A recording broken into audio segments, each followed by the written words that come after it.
Christmas and welcome to a show which is about television. In a year when television has never been more important. We couldn't go to the pub or to the cinema or to a wedding, but we could gather round this wafer-thin panel of light and noise. It's been our comfort blanket, our laughter track, and a constant reminder about how life is supposed to be.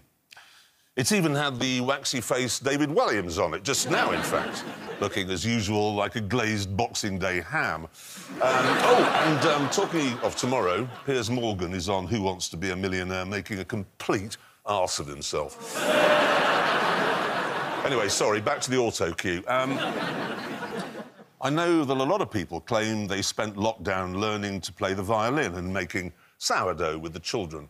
But I didn't. I just watched a lot of telly, scouring the bowels of Amazon and Netflix and Sky Atlantic, sponsored by Volvo, to find new things to keep me amused. At one point, I was obsessed with a subtitle soap opera set in a post-war Swedish restaurant. I binge-watched a show about an orphan girl who ate a lot of tranquilizers and then played chess. And on one lonely Tuesday morning, I even watched a documentary called The Great British Urine Test, which wasn't what I thought it was going to be. I'm Dr. Christian Jessen, and I believe our urine could be liquid gold when it comes to picking up problems with our health. What they did was stop shoppers, make them pee into a cup, and then tell them what was wrong with them.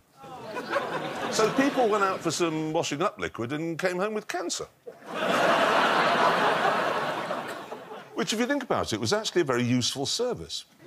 And television didn't just check the health of the nation, it also kept us up to speed on the complex issues of the day. Race, for example. David, I think it is perhaps appropriate tonight that we just pause to mark Black History Month, most of all. And we discussed it today, and we thought it was actually right that we acknowledge that properly, and there's nobody better placed on our team to do that than Steve Bunt. So over to you for a moment, Steve. Thanks so much indeed, Fiona. That's like ringing Greta Thunberg for advice on motorbikes. But the breakout star of the year wasn't Steve. It was the talking turtle who delivered what looked like a double chemistry lecture every afternoon. Next slide, please. Looking at individual hospitals, NHS hospitals, these are the hospitals with more than 100 COVID inpatients in them. Was he stopped? His graphs were always very confusing, but luckily we had Home Secretary Priti Patel on hand to clear things up for us. As of 9 a.m. today, there have been 974,000 tests carried out across the UK, excluding Northern Ireland. Mercifully, Italian politicians are a lot easier to understand. When the governor of a region called Campania cancelled all Halloween celebrations, there was an outcry. So he went on television to explain his actions, and he certainly didn't mince his words. Halloween è questa immensa idiozia, questa immensa, stupida americanata. God, I love him. One of the annoying things that happened this year was that news programmes stopped telling us what was going on and chose instead to ask complete strangers in the street how they were coping. Sorry to bother you. Can we just ask you how happy you're feeling right now? I'm bloody miserable, actually. Pubs are shut. What do you expect? That's not the news. That's just a man who's cross because the pubs are shut. And things got even worse when people started wearing face masks, because then we couldn't even understand the words they were using. But one day, as I say, I've only popped out to get some stuff for my parmesan tonight for my tea, because I've got no bechamel sauce, I don't know how to make it. So I'm just going to nip out and see if I get some, but not won't be staying out long, pal, to be fair. I'm going to go out, get my need and go home, mate. With an earwig stuck to it. Now, some of the drama we've seen this year has been just sublime. We had White House Farm, we had that Nicole Kidman and Hugh Grant thing, which was about a man who we thought had committed a murder, and it turned out after 6 weeks that he had. Sorry, you probably haven't seen that, and I've just spoilt it for you, but... No, I'm not sorry. Then there was Quiz, which was about a man who we thought had cheated on Who Wants to Be a Millionaire, and he had. And then we had The Crown. It must be said that many people had an issue with The Crown, claiming that it was hurtfully and willfully inaccurate. And I think I know what they were on about. OK, the Mini Metro here, being driven by Diana, is on a W plate, meaning it was registered in 1980 or 1981. But it didn't come on those wheels until 1984.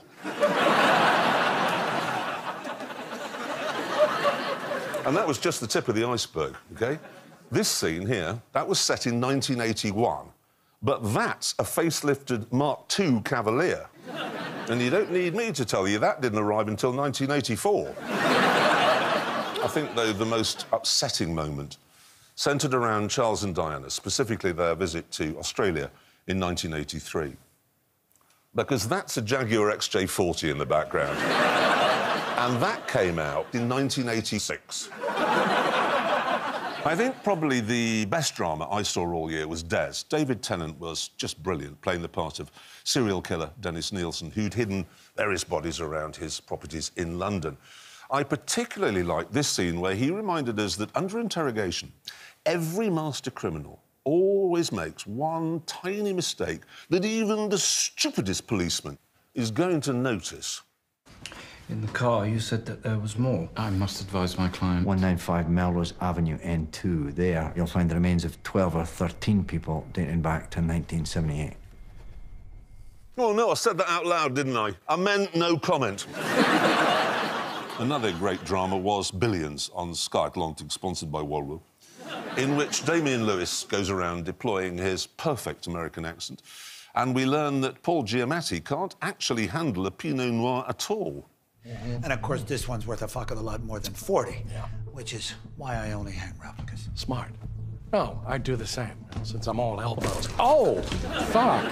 A great scene from a great series, but what fascinates me most about the show is that no one on it does small talk. No one ever finishes a conversation by saying, see you soon, love to the kids. They just walk off. Sure, Chuck. That I do.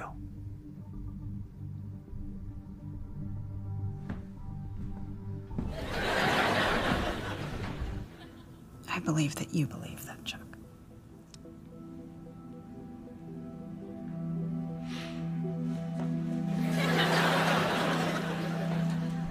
Keep your eye on the sparrow, you know?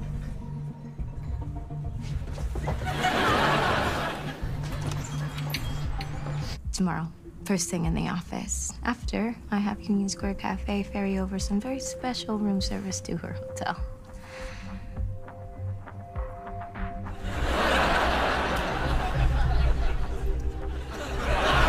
It's hilarious.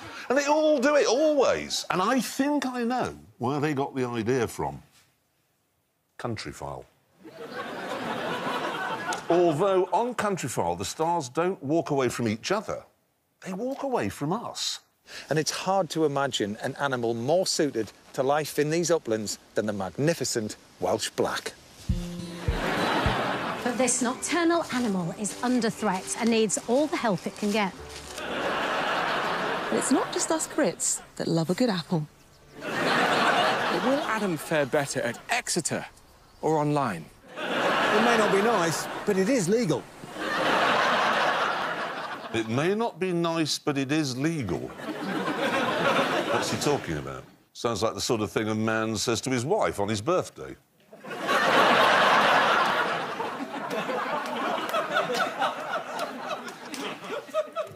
It's not just walking off, though. Sometimes they get quite creative. Bye!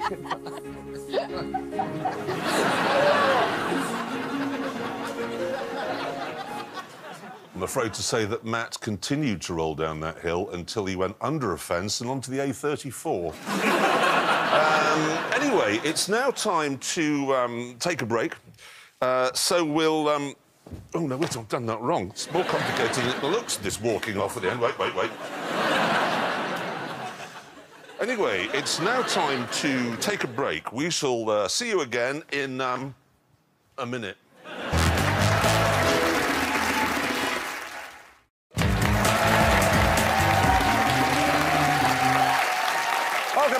Now, in 2020, we spent a lot of time trapped indoors, some wishing they were with someone, others wishing they were with someone else, which is probably why there's a renewed interest in dating shows.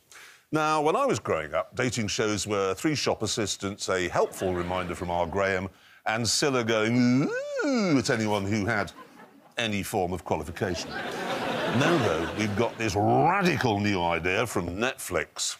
I've met the person I want to spend the rest of my life with. I've never seen her before. Here, you will choose someone to marry. Hello. Nice to hear from you. Can't say see ya. Without ever seeing them. It's called Love is Blind, and here's the idea. Couples spend 10 days rotating in and out of boxes like randy pigeons, talking to but not seeing one another. So they don't know, for example, if the guy on the other side of the wall has hair all over his face. And then this happens.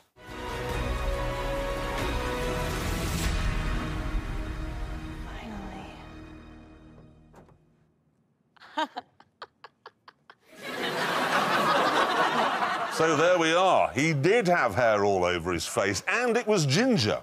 But despite this, Damien and Giannina, for that is their names, went on to a ceremony in front of their friends and relations and a vicar to actually get married. Do you take Giannina, Milady Jabelli, to be your lawful wedded wife?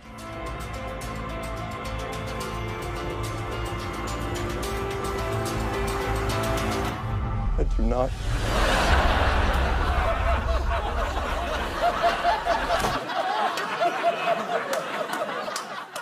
How devastating that must be for the poor girl, rejected at the altar. But don't worry about Giannina too much, because she had her mum on hand to offer some warm words of reassurance. Though by warm words of reassurance, what I actually mean is cold cowpat of reality. Everything is shit. Sounds like a Morrissey album. Funny thing is, though, that of the 30 couples who took part in that show, 2 really did get married. And next year, they'll be appearing in a new show called Make Your Divorce Lawyer Rich. The Germans have a much simpler approach to dating and choosing a life partner, as they demonstrated with this exciting new show. Zwei Männer. 7 Milfs. 7 Missys. Und die eine große Frage. Hier bei Milf oder Missy. I'm not sure you need to speak German to know what that means. But to make sure, I went online, and after 4 hours of vigorous research, I discovered that MILF in German means exactly the same as it does in English. Probably the most outlandish new dating show is Labour of Love, which is hosted by the Sex and the City actress you can't remember, the one who isn't Sarah Jessica Parker or Kim Cattrall or the ginger one. Anyway, there's this one woman, OK, and then there are 15 men, and the winner of the 15 men gets to have a baby with the woman. Not sex, an actual baby. So they all meet up in a house with plastic pillars, ready for what they thought would be an informal meet and greet. Part of this process is figuring out if you're all fit enough to be fathers. I mean that in the most literal sense possible. Waiters, please come in. Y'all are ruthless. Oh, my goodness. Yo. What about collection center? Since there's no way to make this less awkward, I suggest we just get right to the task. No. Nothing says love more than 15 men in a car park, pleasuring themselves in the back of an articulated lorry. I wonder what our Italian friend would make of this show. Stupida americana. They've even got a show in America now for American people who want to marry foreigners that they've met online. Snappily, it's called 90 Day Fiancé before the 90 days. And my favourite episode is the one with the girl from the Philippines and a man who, for some reason, is called Big Ed. I'm getting ready to get on a plane and go meet Rose, the love of my life, for the very first time. Now, I know what you're thinking. Two things, actually. Had she seen a photograph of him before she invited him to come over? And how does Big Ed keep his hair so silky smooth? Well, here he is, divulging the secrets of his grooming regime. So I have been dyeing my hair, and it irritates my scalp. So I found out that mayonnaise makes it smoother and less dry. I know what you're thinking again. How did you find that out, Ed? And what is the poor girl going to think when you get off the plane smelling like an out-of-date egg sandwich? Well, let's find out. I want to make sure that she really likes me. That you...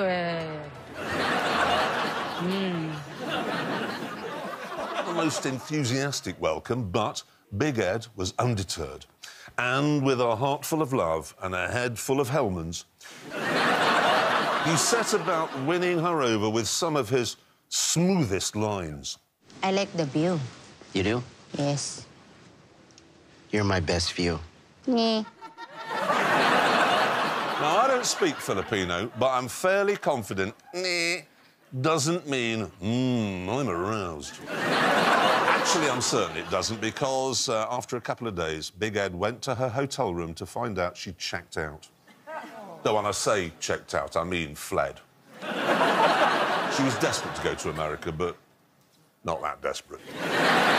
Because travel has been so difficult this year, there weren't many travel shows to amuse us, which is why it was disappointing to find that Paul Hollywood and my mate James May both decided to go to the same place, Japan.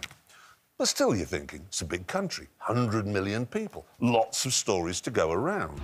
Paul certainly would have thought he had an exclusive with this, going for a spin through the city streets on a go-kart whilst dressed as a cartoon character. But unfortunately, no. Because here's James going for a spin round the city streets on a go-kart whilst dressed as a cartoon character. Now, that was a bit embarrassing. But then Paul found a street food stall hidden away in the back streets of Osaka. Outside of Japan, the most famous type of Wagyu is Kobe beef. And how much is that piece? 10,000 yen.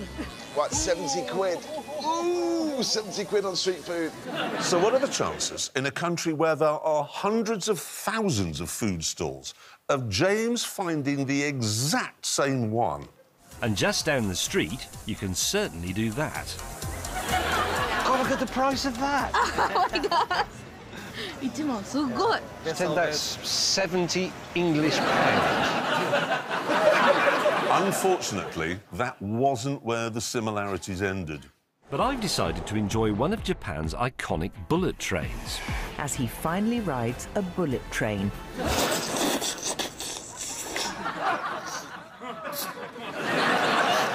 If man gives you trouble, then you get it on the trouble, and you don't let it trouble your brain.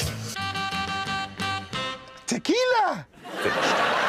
I'm talking of places that have been done to death. Yorkshire. In the last 12 months, on Channel 5 alone, we have had the following. Our Yorkshire Farm, the Yorkshire Vet, the Yorkshire Steam Railway, the Yorkshire Vet, the Peter Wright story, a year on the Yorkshire Steam Railways, Yorkshire Tea versus PG Tips, Battle of the Brews, and Lancashire, the Yorkshire of the West. Actually, I made that last one up just to annoy people in Lancashire, but the other ones are real. In fact, the only one thing that Channel 5 likes more than Yorkshire is the royal family. Again, in the last 12 months alone, while I was watching Damien Lewis walking out of rooms without saying goodbye, we have had, I've got a list here, OK? The royals on holiday. The royals, a family in crisis. Royals in wartime. The tabloids and the royals.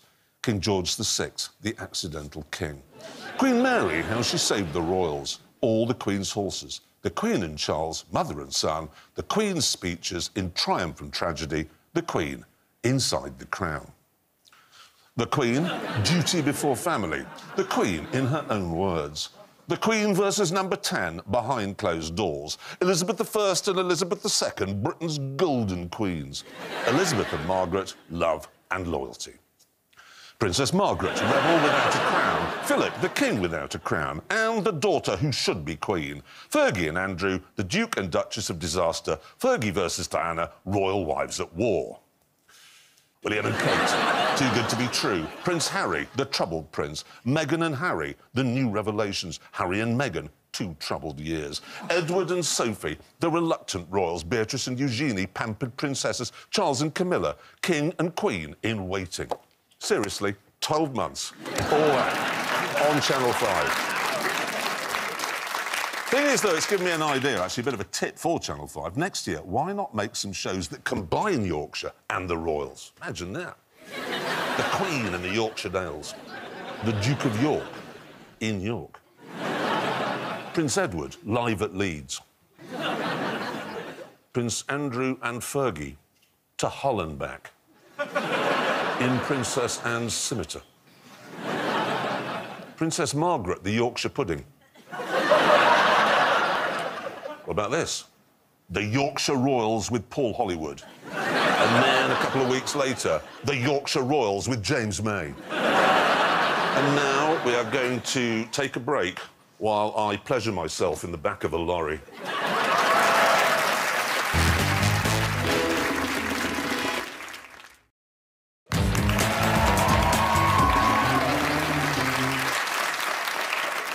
Welcome back. Now, happily, there have been plenty of shows this year teaching us about all the things we can do with all the spare time we've had. Gwyneth Paltrow, for example, has an extraordinary programme called the Goop Lab. And in it, she taught us how to touch ourselves... Got a good, strong PC muscle, kid. Thank you. Okay, it's all the way in. All the way in? Oh, good. You're working the pelvic floor muscle. Breathing, rocking, squeezing. That's it. Thing is, you can't play with yourself all the time, I've discovered. I mean, look what it's done to Gwyneth. And that's why she had some other suggestions, such as trying magic mushrooms. Yeah. I was on the way there again to the light source. Yeah. Oh, fuck. Yeah, I got that emotional when I found my local pub had closed. Anyway, those are Gwyneth's half-baked ideas about what you should do in your spare time. While here in Britain, Kirsty Allsop was on hand to give us her suggestions. On this sunny Tuesday, we are going to make tin can pets. Pretty handmade tin can animals. What a fantastic way of filling your recycling bin. Now, a great many stupid people have been captivated all year with a glamorous new TV show that follows the fortunes of a Los Angeles-based estate agent's office and its staff. The Oppenheim Group is getting more listings, homes are bigger, the land is bigger, and the commission is bigger. I just closed on a $44 million house. I wonder what the estate agent's hiring policy is. Not the same as Country Files, that's for sure. It's not the Stepford Wives, but it's certainly on the Stepford borders and within walking distance of the attractive Stepford High Street. But these poor girls do have their work cut out. I mean, when an estate agent in Britain wants to sell a property, they just spray a bit of Febreze around. But over there, they've got to be a lot more creative. I'm really excited for this Brooker's Open. I'm doing a Twilight event, and it's going to be burgers and Botox. Is that convenient? Is it Botox anytime, or I don't know. like... See, let's find out. So feel free to get some Botox. In the meantime, I want to show you guys around the house. The guests were delighted with their Botox, or appalled, or surprised. It's impossible to tell. Stupida americana. Yeah, exactly. Makeover shows are different in America too. This is their latest idea, which is very novel. There's still the aura that there's something here. This is where the bodies were buried. There was 7 bodies total. Oh, wow. Murder and makeover don't usually go together. But this isn't just about design. Oh, my God. We need to give this space new life and energy. Yes, that's right. They make over houses where murders have taken place. Well, look on the bright side. If you've got bodies in the garden, it's something for the dog. In this clip, though, they find a disturbing discovery under the bath. As the crew was ripping up the old flooring in the bathroom, we found a little extra material that we don't normally use in construction. Somebody's blood is there. We cleaned that bathroom up with every single cleaning product offered on the market. Well done. But it still doesn't change the fact that a murder happened there. Stupida americana. So let's move on to a nice old British man proudly showing us around a property that he's renovated. 20 years ago, this complete building was up for sale. I bought it. I've probably spent £1.5 million on it. We try and have equipment that people don't have at home. This sort of thing is quite difficult to explain to the family. But the lady would be lying just with her legs, sort of resting gently and just relaxing. Actually, that isn't about property. It's a show called Swingers, and trust me, that wasn't a swing. Tell you one thing, though. The people that go there, well, you've seen Eyes Wide Shut, Nicole Kidman, Tom Cruise. Not like that. So you're from Norwich? Norfolk way. Yes, that's where my sisters live in Norfolk. Do you go up sometimes? No, because we don't talk. Oh, OK. Fair enough. They don't understand my lifestyle or florist by day, porn star by night. How British was that? Sex later, but first, small talk. Now, I'm well aware that having said at the start of this show that we'd had a lot of good television in 2020, I've spent quite a lot of time tonight talking about stuff that's shit. So, let's end by highlighting some of the fantastic documentaries we've seen. One of the big hits was Tiger King, in which Peter Stringfellow's estranged brother plotted to kill his rival. Then we had All or Nothing, a documentary which managed to make Tottenham Hotspur look like a reasonable football club. Got away with that. And then, of course, there was Life on Our Planet. I've noticed something about Sir Attenborough. In the past, he used to tell us things, but now he tells us off. Every other species on Earth reaches a maximum population after a time. The number that can be sustained on the natural resources available. With nothing to restrict us, our population has been growing dramatically throughout my lifetime. What he's saying is that a population of 11 billion is too big, that something must be done. So basically, the man is Thanos. You know, the Uber baddie from the Marvel Avengers movies, whose views, so far as I can tell, are exactly the same. Little one, it's a simple calculus. This universe is finite, its resources finite. If life is left unchecked, life will cease to exist. It needs correction. You don't know that! I'm the only one who knows that. The funny thing is that to get rid of Thanos, they assembled all of the Avengers to kill him. David Attenborough, meanwhile, got knighted twice. Sir Dave did at least leave us with a cheery note at the end of his show. The truth is, with or without us, the natural world will rebuild. There we are, reassuring words from the man himself. With or without us, the natural world will rebuild. Excellent. You can fire up the patio heater and I'll head home now in one of my Range Rovers. Thank you so much for watching. Have a happy Christmas. Actually, no, tell you what. Let's end this in the style of Billions, shall we? Thank you so much for watching and have a very happy Christmas.